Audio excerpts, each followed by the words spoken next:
السلام علیکم مینوالو ستاسو په خدمت کې شیناز یو ځل بیا حاضره ده. زه تاسو یو داسې آرټسټ سره ملاوم چې خیر تاسو خو یې پیژنئ، جهانګیر جواني. حق ده پیرا چې څوک مې نه منیا غرق ته پیرا. بادشاه چې چاته ببر شي نو تالوی جبې له ورشي، او د بادشاه د زوره چې څو خبر شي زه ګیدړ نه یمه،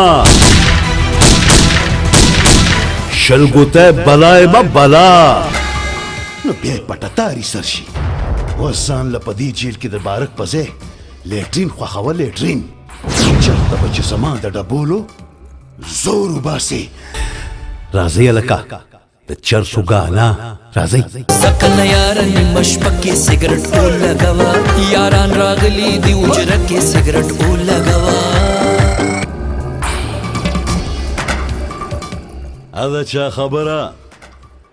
چې د هندو غټه غوښه نازمیږي. ما ته خپل ورور ډېر ښه معلوم دی. دا ته خو د مینې د بمباجي په سرونو کې داسې مست دی چې ټول سرونه دنه هېر شوي دي. خو زه خیر د مینې په دې بمباجه کې به درته د دشمنۍ ناګن زه وغږوم. انګورو پسې لکه د ګیدړ ټوپونه وی، خو چې د انګورو غوچه په لاس ورنشي نو وی تراوه دي. اوس خو به دله زه د خانخیرې د جایداد د ونې نه د ارمان د ژوند د انګورو دا غونچه داسې راشکوم، داسې چې غونچې سره سره به ونم د جرنه راوباسم. اصل کې یا تاسو ته ما یو سوال مخکې دا خبره وکړه چې زموږ په ملک کې زموږ وخت څنګه تېرېږي دا وګڼئ. نو تاسو راتلونکي خبرې کوئ، پاتې شو شوګان دا خبره. اوس لایکه تاسو دا خپل چینل واخلئ. زه دلته وم تاسو کیمره راپسې راوړو، تاسو زه څه ووایم. نو دغسې بل دا زموږ روزګار دی. مطلب شوګانې کول یا فلم کول یا موږ ته څه پکار دي او څه نه دي پکار، هغه سلیکشن بیل پاتې شو. هغه سلیکشن اوس موږ سره شته نه چې موږ وګڼو چې زه دا کوم او دا نه کوم، دغه کوم او دغه نه کوم.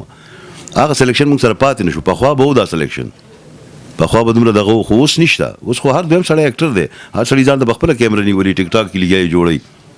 مطلب زمانه پکې ښه اکټران شته، په ټیک ټاک کې مانه پکې ښه اکټران شته. خو اکټران خو لکه ښه شته، خو ګوره تاسو چې ټیک ټاک یې مو ګورئ که نه، نو هغه هم ټول سټایل به ستاسو کوي. لکه تاسو ټیک ټاک یې وګورئ نو ټول به جهانګیر جانې به لګي، هغه به ډیلاګ هم وایي، هغه به ګانې هم په هغه سټایل کې کوي، هغه به هغه سټایل هم په هغه کې ساتي. نو هغه خو ټول ستاسو کاپي کوي که نه. خو لکه اکټران بیا نه شو چې د بل کاپي کوي. اکټر خو هغه دی چې خپل ستاسو خپل ذات وګورئ. تاسو لکه چا اکټینګ هم نه کوئ، چا نقل هم نه کوي. تاسو د قدرت خدای یو خپل سوچ درکړی دی، یو خپل دماغ یې درکړی دی. نو تاسو ولې داسې په بره لاړئ؟ په کم عمر کې ډېر بره تاسو تللی وئ. لکه هغه ټایم کې ستاسو عمر ډېر کم وکړی چې ما فلم کې اخیستی وئ. نو خو تاسو لکه اکټر وئ نو تاسو بره لاړئ که نه. داسې خو د ټیک ټاک وګوره نو خو اکټران نه دي که نه چې هغه ستاسو کاپي کوي. جی بالکل. اصل کې هغه وخت کې سوشل میډیا خو اډوونه ده سره. مطلب نن چې د کومه دا موبایل موږ سره دی هغه خو تقریبا موبایل هم نو، او بیا ورو موبایل انټروډیوس شو، بیا په دې کې دا نورې کانې انټروډیوس شوې، کیمرې انټروډیوس شوې، ویژوال انټروډیوس شو، هر څه انټروډیوس شو، هر څه دا کېدل. خو دا د الله احسان په ما باندې چې ما هغه وخت کې کار شروع کړی کوم وخت چې دا ټیکنالوژي نه وه، نو یو پهچان زما ساز شو چې کله دا ټیکنالوژي راغله نو اوس تاسو یقین وکړئ چې مخکې به زما زور کم لګېدو په ایکټینګ باندې، اوس پې زما زور زیات لګي. ولې چې اوس اکټران ډېر شو، نو په ډېرو کې ځان ایډجسټ کول یا ځان ښکاره کول هغه زما دپاره ډېر اوس زور غواړي. هغه زور زه اوس هم لګوم، بلکې د هغې نه زیات زور زه لګوم چې زه منفرد شم. نو هر یو انسان کوم چې د اکټر جوړېدو د هغه خواهش زور لګوي، زه هم لګوم. نو دا خو الله دی بس. نه تاسو خو به خوشحالېږئ چې ټیک ټاکو کې ستاسو کوم وګورئ، جهانګیر جانې دی، جهانګیر جانې دی. کله به ډیلاګ ستاسو په هغه سټایل کې وي، کله به ګانه کوي، کله به ټوپۍ په سر کړي. نو تاسو ته خو به فیل کېږي ډېر ښه که نه؟ ډیفینټلی. مطلب کوم زموږ یوث چې کوم دی یا کشران چې کوم دي هغه راځي او زما سټایل کوي، نو الله دې هغې له ژوند او صحت ورکړي. مطلب هغه ما سره مینه کوي. دا د هغې د مینې یو انداز دی چې تر ما را رسوي یا تر پبلک ور رسوي یا هغې په خپل ځان مشغولوي. نو دا د هغې مینه ده، دا د هغې د مینې انتها ده ما سره چې زما په سټایل کې هغې خپل سټایل پرېږدي او زما په سټایل کې دغه کوي. نو دا خو د هغې مینه ده او د هغې مینه په سر سترګو.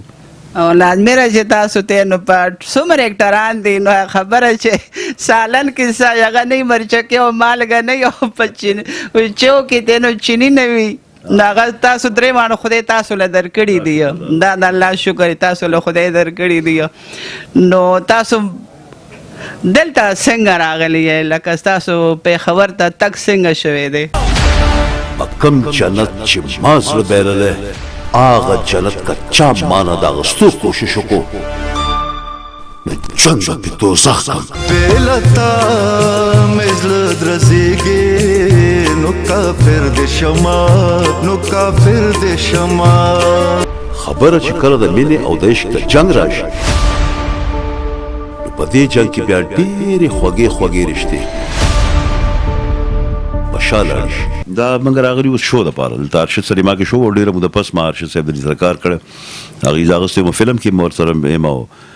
اوس خو مې زړګی شوې او دا شوم ده نو دې شو دپاره راغلي نن خو د خالي ورځ ده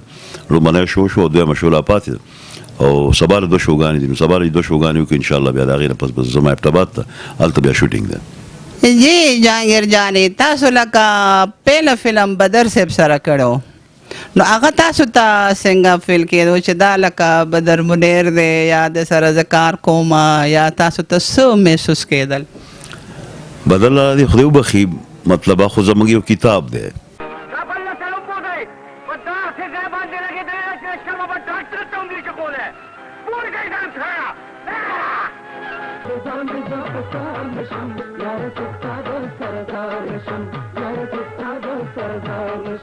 پزوانے کی کونڈے کریزی پا معشومانی کی یتیم کا مانی یتیم کا با اس بددار خلق کو کون لیتا ہوگا تکبا چاچی تب اور باری سوئی دلی زموږ یو کتاب دی موږ نه چې کلم په ایکټینګ کې یا یو سین کم از کم زه خپله خبره کوم چې کم یو سین ماله مخې له راشي او زما پې وس نه رسېږي دا به څنګه کومه نو تاسو یقین وکړئ چې زه کله کله بدل رایاد کړم یا د هغې څه زوړ فلم رایاد کړم چې هغې دا سین کړی نو څنګه یې کړی سیر صاحب دا څه پرپېدو د شروع کړې ده د سانډام رغټې او د چتې امرستا در دی ګوره سیر صاحب تر څو پورې چې موږ ژوندي یو که نه نو بدماشان خو پرې چاپلار سره مال نشي وړی په مزه سیر صاحب وایمت دا غزل د هغې بې وفاتنو وایمت دا غزل د هغې بې وفاتنو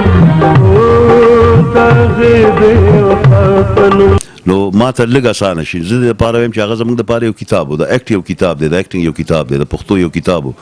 د فلم رسۍ په حواله سره نو بدل الله راسه چې ما په ژوند کې په ړومبي ځل کار کولو نو تاسو یقین وکړئ چې ما هغې سره سین ړومبنی سین و زما نو یو ډایلاګ د بدل لاله و بیا هغې نه پس زما ډایلاګ نو بدل لاله چې بیکشن وشو بدل لاله خپل ډایلاګ ویلو نو د هغه ډایلاګ ختم شو ما د هغه مخ ته کتل نو ما د باندې ډایرکټر آواز وکړو چې بهی جاګي صاحب څه چل دی ستاسو جواب ورکولو ستاسو ډایلاګ نو ما ورته ویل نه یاره زه لږ ساعت له بلکل دغه شومه فیوز شومه چې یاره کوم سړی و ما په سکرین باندې کتو د کوم چې زه فین وم کوم چې زموږ دپاره یو خوب و هغه نن زما مخامخ ولاړ دی او زه هغه سره خبرې کوم نو زه په هغه خیال کې تللی وم نو ما نه ډایلاګ هېر شو نو قسم مې په خدای وي چې په چونه کې به دې ژوندی وسوځومه وکاکا دا خو د زړې زمانې د بدماشۍ خبرې دي کاکا نن سبا خو بدماشیم کمپیوټرایز ده نو بدل الله سره ما ډیر کار کړی او خدای شته هغې ما سره ډېره زیاته مینه کوله ډېره زیاته مینه مې ما سره کوله دا اوس الله عالم دی چې ولې به یې کوله خو مینه به یې ما سره ډېره زیاته کوله او همیشه به ما ته نصیحت کولو چې بچې په نسۍ کې دا راشدونه بد دي د دې نه به ځان ساتي د دې عمل نه د دې نشو تماشو نه دې شیدونه به ځان ساتي د جواریانو نه دې هر څه نه که نه بس خپل کار ته صرف سوچ کوه خپل کار کوه نو ته به کامیاب نو هغوی تاسو ته ویلي وو که نه چې یاره جهانګیر جانې کو په قد د والو نه خوړل نو د ستا نه غټ اکټر بل نشته دا هغه وخت کې ولې چې هغه دور و د امیتابh بچن نو زموږ قدونه خو دومره نه نو موږ ته واړو چا لیفټ نه راکولو که موږ بعضې چې خلکو د ګډو بیزو کې به شاملولو ولې چې امیتابh بچن و خو چې د امیتابh بچن دور ختم شو عامر خان او شاهرخ خان او سلیمان خان او دا خلک پکې راننوتل دا وړوکي کدواره نو بیا خلکو د زموږ د اهمیت احساس وي چې نه دا اکټران دي که نه نو هغه وخت بدل الله ماته ویلي چې یاره قد دې لږ اوږد وی نو ته به کمال اکټر وې د کامیابۍ اسمان ته ختلو دپاره به د مړو پوړی جوړی زما د رکیب جوړېدو انجام همداسې وي داسې نو مې بس لاره دا خدای الله کار دی کو زمونږ سامل دخل نشته باقي دی الله راته خیر کی جی جاگیر جانی لکه پخوا چې یو نو بدر صاحب او اصف خان او هغوی سره باندې مسر دي صاحب هغه کرکټر تاسو ته شفت شو نو تاسو ته څه محسوس کیږي چې یاره زه نعمت سره دی ما کو نه بدر صاحب کو نه اصف خان او دې کې اکټرانو کې زیات لکه بس دکه یو بدر صاحب خو یا نور داسې څوک وو نه بدل زما ډیر خو خدای دی بخي او اسف لاره د دوړ زما ډیر خو زه پرسنلی چې امپریس ما یا زما چې کوم دغه یو آیډیالو هغه اسف خانو مطلب زما به هغه سټایل ډیر خو دغه جینز دغه ټي شرټس دغه اخته دغه ساوند دغه درېدل دا ارسو په ما ډیر زیات اپیل کول و ماته نو زه دا غي فین ما تا هغه مثال نه چې د غلا کپړو د چوکي غزاو زید مکو بچه ګوره د غلا مال پاره بټې کې خو نه ویلې کیږي کنه ډېر نه ځولې نه ځنی نه تا ډېر نه ځولې کوچ دی چې نه ته ګوتې ورنوړې ډېر نه ځولې نه ځنی نه تا ډېر نه ځولې مطلب هیڅ نشته ترورې ست او سزه ټول زمانه د مطلب غلامه ده فضول خبرو ضرورت نشته ما تا ته یو ځل وی چې دا جنۍ زما په حواله که بس بدل لاله هغه یو دیسی غونډه کې سټایل وکړه زمون کلیواله چې څنګه یې کړه دغه څه دغه سټایل دغه څه لګرن سبا شاهد خان دی او ارباز د خپل وارث په ځای باندې شو زه پاتې شو ورو نعمت سره دی لاره چې کوم دی خو ډېر غټ اکټر الله دې ول ژوند او صحت ورکړي ژوند دی د الله په لاره کې دی زستا لور پریدم خو اول دولت وباسه دا ورته اوبه خړې کړې دي که زه در نه کړم دوا کو چې الله دې هغې له ژوند او صحت ورکړي د هغه ځای نیول خو خیر زما دپاره یو ناممکنه غونډه کې خبره وه خو ما په یو فلم کې ما ته ښه یاد شي چې ما په یو فلم کې نعمت لاله وویشتو په هغې کې زه هم ویلی نه نعمت لاله هم ویلی نو زه نعمت لاله ولم نو هغه را پرېوځي جیب سره ډډه ووایي نو بیا شارټ کټ شو نو بیا انګل چینج کېدو د کیمرې نو چې زما شارټ هغه اوش ورڅه وشو نو ما نعمت لاله لاس ورکړو که نه راپاسولو دپاره چې ما ول لاس ورکړو هغه چې راپاسې نو زه یې راتر غاړه کړم ما ته تا نن نعمت سره دي وویشتو د نن نه پس نعمت سره دي تی بس د هغې نه پس جی تاسو لکه د بدر سے باره کې یو خبره کړې وه چې یاره تاسو ته یو هغه وویلې پروډوسر چې د خانه بدوش نو تاسو ویلو چې یاره خانه بدوش کرکټر زه نشم کولی کې د هغه خندا تاسو اوس خانه بدوش وکړو نو هغې کې هماغه د خندا سټایل ولې چې تاسو خو مخکې دا انکار کړی و نه خانه بدوش اصل کې هغه خانه بدوش چې کوم هغه بیلو د هغې ګیټ اپ د هغې ډریس اپ د هغې سبجیکټ د هغې هر څه موډ هر څه بدلو سکرین بدلو موږ چې کوم خانه بدوش کړی هغه بالکل بدلو نو د خانه بدوش خندا ما په خانه بدوش کې خو نه وه کړې خو د بدل الله خندا و نو هغه د دې نه یو مخکې به یو فلم ساز کړی ما له اوس نوم ما ته ایگزیکټ نه دی دا فلم یاد حاجي نادر صاحب فلم هغه په هغې کې هغه خندا ما کړې وه ریپیټ کړې وه خو ډېر زور غواړي هغه خندا نو ما به چې سین به راغلو ما ته ویل چې دا خندا ده پکې نو ما بس دواګانې کولې بدل چې بدل الله د جنتونه درکړي دا به تا څنګه خندل زمونږ خو په ډېر زور لګي